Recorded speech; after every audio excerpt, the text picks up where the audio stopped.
बहनों भाइयों, जय श्री राम। आशा है आप सब स्वस्थ और मस्त होंगे।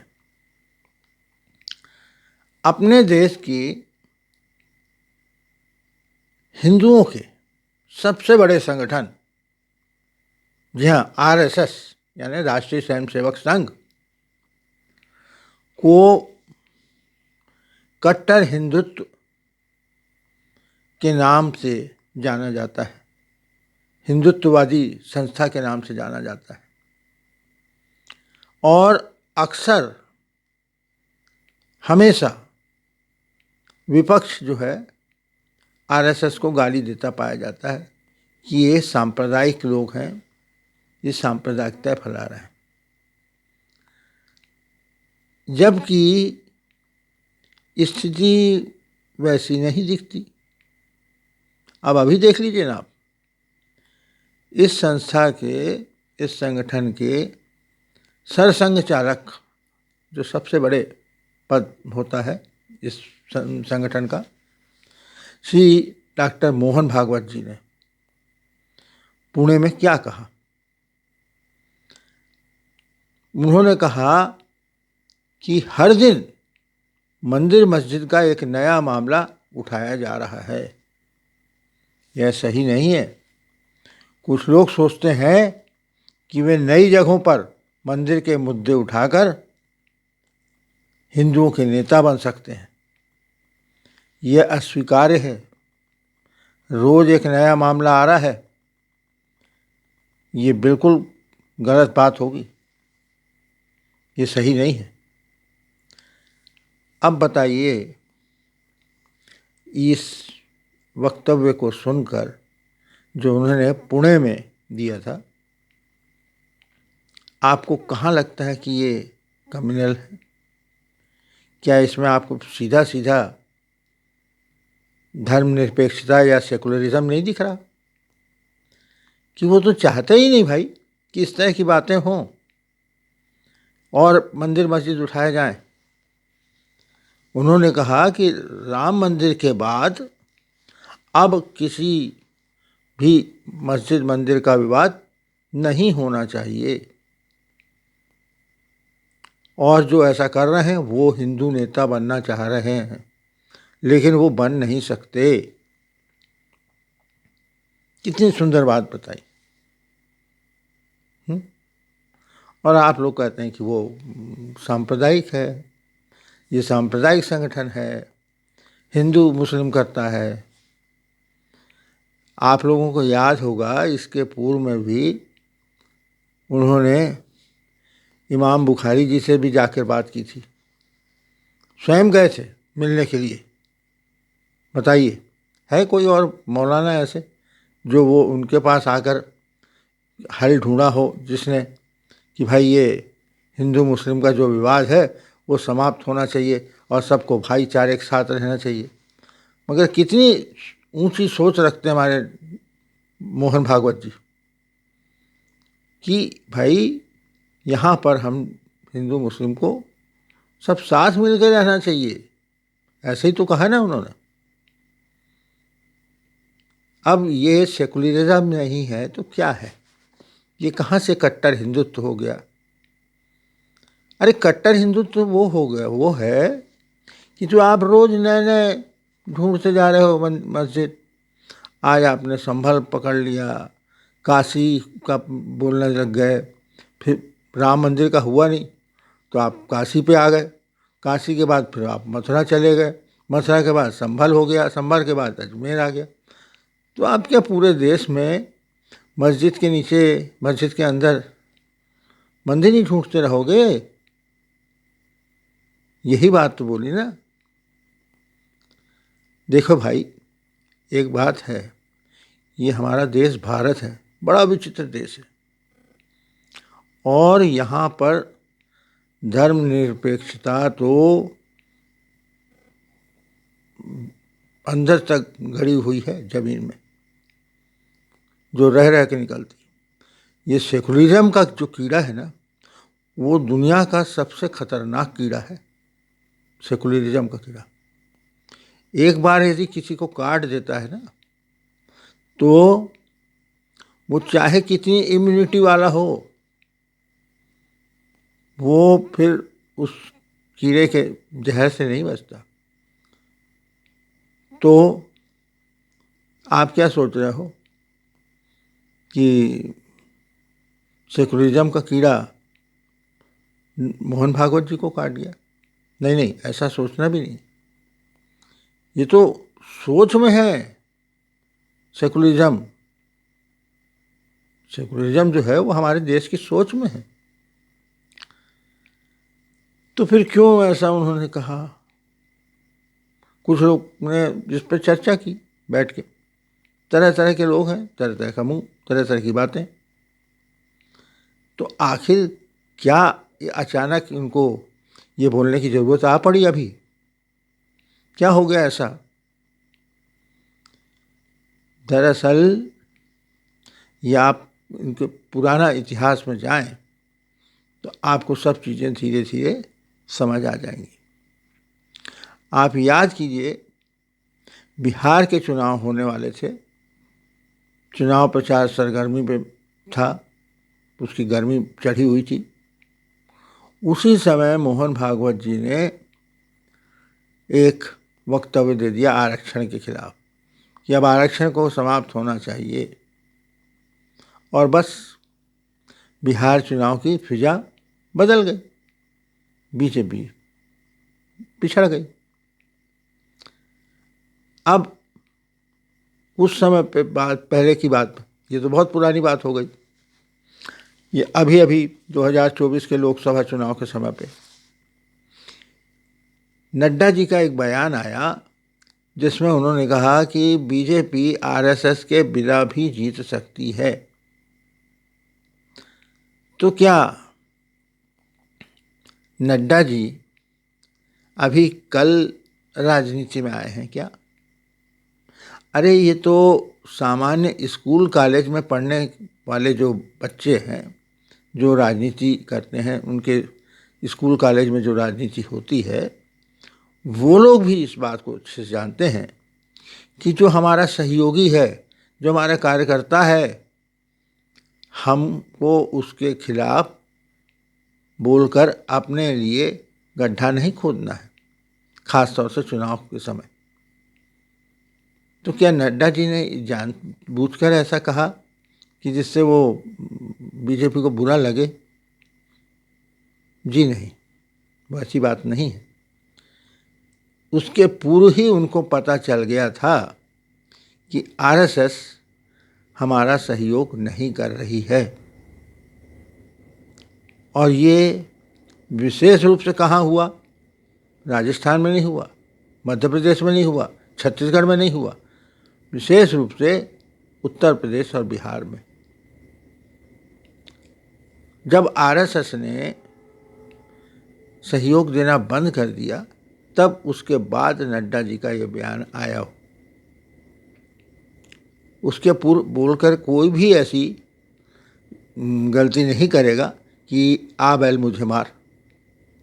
अपने पैरों पे कोई कुल्हाड़ी नहीं मारता, और वो भी इतना धुरंधर, जो एक सबसे बड़ी, दुनिया की सबसे बड़ी पार्टी है, जो राजनीतिक पार्टी, उसके अध्यक्ष हैं। तो क्यों उत्तर प्रदेश में, क्यों?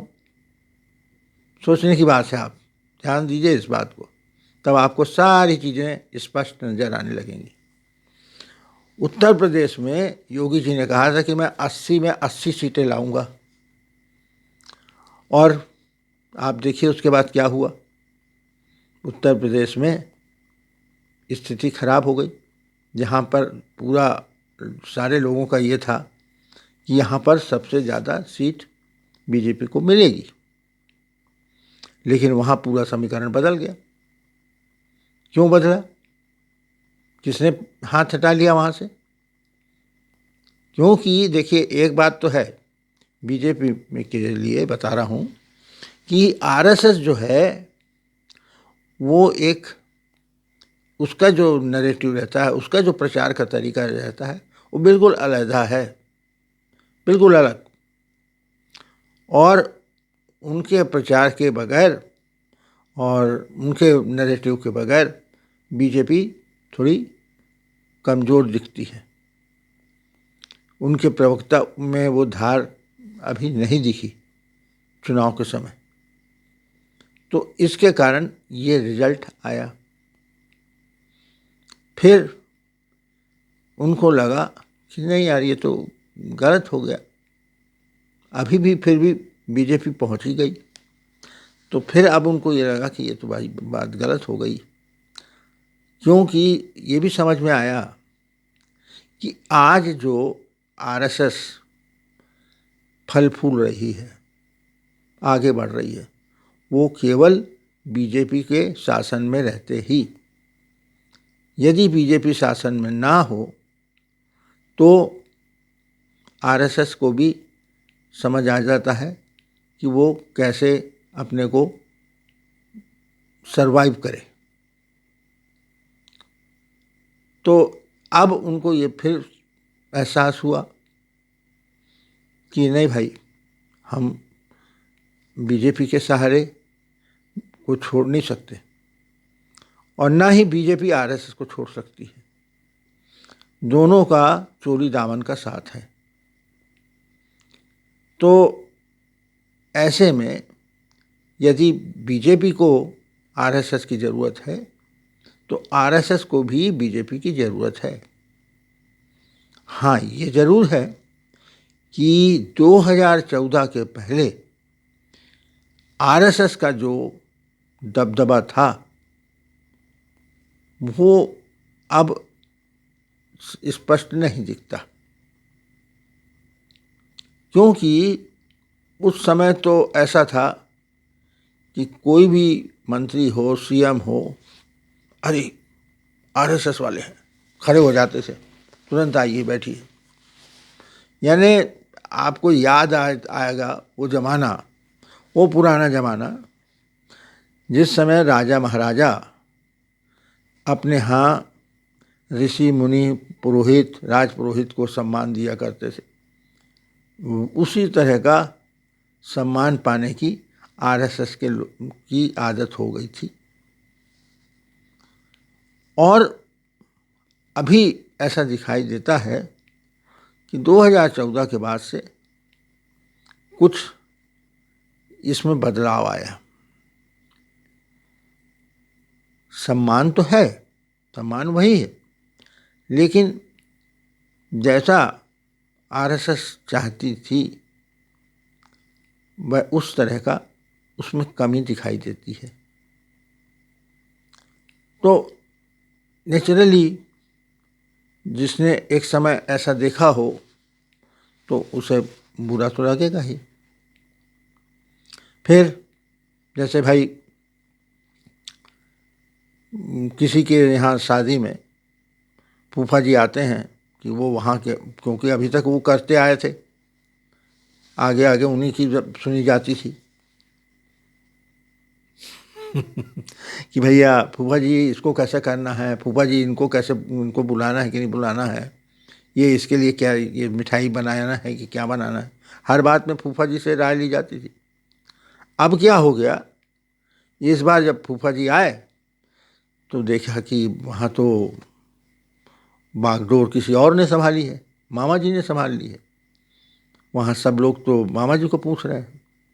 अब फूफा जी को ये बड़ा नागवार गुजरा, तो अब फूफा जी तो कुछ तिकड़म लगाएंगे ना भाई। तो कुछ ऐसा ही दिखाई देने लगा। अब जब काशी का हो गया, भाई राम मंदिर ही थोड़ी था, काशी भी तो था, मथुरा में भी तो वही बात थी। तो अगर मान लीजिए वहाँ कहीं सर्वे होता है और वो चीज़ें पाई जाती हैं तब तो मानोगे ना आप। हाँ, यदि नहीं हो मिलता है आपको, आपका झूठा ठहरता है, तो ये बात बिल्कुल उचित होगी कि इस तरह से बातें नहीं करनी चाहिए। अब असल में क्या हुआ कि भाई संभल में जो नाटक हुआ, नौटंकी हुई, और इसके साथ ही साथ जब से राम मंदिर बना है और यूपी में जो मुख्यमंत्री जी आए हैं वो एक धीरे धीरे उनका कद इतना बड़ा हो गया, इतना बड़ा हो गया कि उन्होंने आज उनके 3 शब्दों ने महाराष्ट्र के चुनाव को बदल के रख दिया। 3 शब्द, बटेंगे तो कटेंगे, याद होगा आपको। तो ये सारी चीज़ें फूफा जी को नागवार गुजर रही हैं कि हमारे बदले कोई दूसरा उसका मज़ा उठा रहा है। हमारी गद्दी, जो आपने कहानी सुनी होगी, धार्मिक कहानियाँ पुरानी, कि देवराज इंद्र जब देखते थे कि कोई तपस्या कर रहे हैं साधु संत, तो उनकी कुर्सी हिलने लगती थी, तो वो दौड़ते थे कि इसकी तपस्या कैसे भंग की जाए, इसको कैसा गिराया जाए। तो आपको क्या नहीं लगता है कुछ इस तरह की बात हो रही लोगों में कुछ? आज जब मैं होटल में बैठा था तो वहाँ बहुत सारे लोगों के बीच में इसी तरह की चर्चाएं चल रही थी। उन्हीं चर्चाओं को मैंने आप लोगों के सामने रखा कि क्या इस बात में आपको तथ्य नज़र नहीं आता कि क्यों इतनी बेचैनी है? तो अभी जिस समय चुनाव होते हैं उसी समय आपको इस तरह की बातें करने जरूरी हो जाती हैं। तो ये एक प्रकार का, ये तो आज की बात थोड़ी है ये। इसी कारण तो अब जब बटेंगे तो कटेंगे के बाद से जब हिंदू समाज में कुछ चेतना आ रही है, कुछ जागृति हो रही है, यानी कुछ एकता की ओर अग्रसर होता दिख रहा है, तब आपको इस तरह की बात करके क्यों उसको फिर से पीछे ढकेलने की इच्छा है, ये बात समझ नहीं आती। और इस तरह से आप अगर सोचेंगे, अगर रह रह के आपको झूठे सेकुलरिज्म का, क्योंकि सेकुलरिज्म तो सनातन धर्म में आरंभ से ही है। कभी भी सनातन धर्म ने किसी धर्म का निरादर नहीं किया, तभी तो वो यहाँ आकर अपना कब्जा जमा सके। कभी सनातन ने किसी और को अपना धर्म मानने के लिए ना तो मजबूर किया और ना ही किसी प्रकार का लालच दिया। तो सनातन धर्म की तो ये विशेषता शुरू से है। तो अब झूठा जो संप्रदाय अपना धर्मनिरपेक्षता वाली बात है, उसके लिए बात कही जाती है कि झूठी धर्मनिरपेक्षता नहीं होना चाहिए, तुष्टिकरण नहीं होना चाहिए, फिर रहो ना आप शांति से। अगर मान लीजिए ये सब क्या ये समझते हैं वो, ये सब चीज़ें नहीं करेंगे तो क्या दंगे फसाद नहीं होते थे? इसके पहले तो नहीं हो रहा था ना। 2014 के पहले तो ये बातें चलिए नहीं थी कि भाई हिंदू मुस्लिम नहीं, कोई ना कोई मस्जिद उठाई तोड़ी जा रही थी, ना वहाँ पे मंदिर ढूंढा जा रहा था, लेकिन फिर भी हिंदू मुस्लिम दंगे हुआ करते थे कि नहीं? उस समय में भी तो हिंदू मुस्लिम दंगे हो रहे थे, बल्कि कई तादाद में होते थे। बहुत गंभीर दंगे हुए जिसमें हजारों लोगों की जानें गई। उस समय क्या हारमोनी खराब हुई? किसके कारण हुई? क्या ये मंदिर ढूंढने के कारण हुई? नहीं। तो ये इस तरह की बातें करके इससे यही दिखता है कि हमारा आसन ना डोले, हमारी स्थिति बनी रहे। आपने देखा होगा कि अभी एक ही व्यक्ति का नाम तो ज़्यादा चलता है पूरे देश में। आज कहीं भी चुनाव हो तो इसको बुलाना चाहता है आदमी अपने यहाँ प्रचार में। किस तरह से उस व्यक्ति के आने से स्थिति में परिवर्तन आ जाता है। तो यही बातें, अब वो तो स्वाभाविक है, उनका भी कहना स्वाभाविक है कि भाई जिसने इस तरह से ऊंची प्रतिष्ठा देखी हो, तो थोड़ा सा भी अगर उनको लगता है कि मेरे सम्मान में कमी हो गई, तो ये बहुत उनके लिए निराशाजनक होता है। स्वाभाविक है ये तो, किसी के लिए भी। एक सामान्य व्यक्ति भी होगा, वो तो इतने ऊंचे पद पर है, एक सामान्य व्यक्ति भी होगा तो उसको भी बुरा लगेगा कि भाई कल तक तो मेरी बड़ी वो थी, भाई वाहवाही कर होती थी, इज्जत होती थी, अब आज दूसरे के आने से मेरे को आपने बिल्कुल दरकिनार कर दिया। तो ये इस तरह की घटना जो हुई है, तो इससे ये लग रहा है कि लोग ये कहने लग गए कि भाई आरएसएस सेकुलरिज्म की ओर बढ़ रहा है क्या भाई।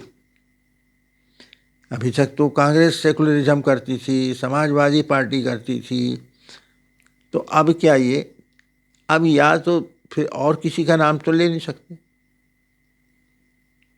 तो आज यही बात विशेष रूप से मैंने आपको कहने के लिए ये बनाया। आपको ये वीडियो कैसा लगा ये बताएं, कृपया लाइक कर दें, शेयर कर दें, और यदि आपने सब्सक्राइब नहीं किया हो तो आपसे फिर से एक बार निवेदन कर रहा हूँ कि भाई इसमें पैसा वैसा थोड़ी लगना है। आप सब्सक्राइब कर देंगे, लाइक कर देंगे तो इसमें आपको पैसा नहीं लगेगा। तो आपसे गुजारिश है कि लाइक शेयर अवश्य करें, सब्सक्राइब करें। बहुत बहुत धन्यवाद। जय श्री राम, जय हिंद, वंदे मातरम।